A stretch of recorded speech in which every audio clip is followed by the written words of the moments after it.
ওরে কাকা দিও কাকা এই কি রে ওরে বাতি জানি রে হ্যাঁ ও কাকা কোরবান তো মোল্লা করে ওকে কিনছিলাম বুঝতি গরু গেলে ঘাস লো এটারে গরু তো ঘাস খাবাইতে হবে নাহলে তো গরু হয়ে যাবে ও কোন মারে বাঁধে রেখেছে করেছে কি আপনার নেই এই যে কাকার আর ও নসরে মেঘে মাঠে বাঁধতে রেখেছে নিজে দিনই কোরবান দিবেন ওরে এসে দিতে বেকে কাটবে সোদা করু কোন দলেছে নিছে যে তো গরু গোস্ত 5 কেজি হইতে নিছে আরে বাতি যেমন তোর কথা বুঝছি একটা বাতি গোস্ত আজকে দিন না হইলে কাকার সমর্থ যা আছে কাকার সমর্থ অনুযায়ী কিনছি কাটবে কাকার কাছে আছে কাটবে কাকা কাটবে লইছি কাটবে কিন্তু না আল্লাহরে আমরা কোরবান দিয়ে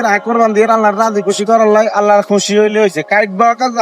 হয়তো বাতি যায় হয়তো মানুষের লোভ দেখানি কোরবান দিয়ে না তোর মতন তুই তো হাঁড়ি হাঁড়ি মানুষের ঘর তুই 3 লাখ টাকা দিয়ে গরু কিনছ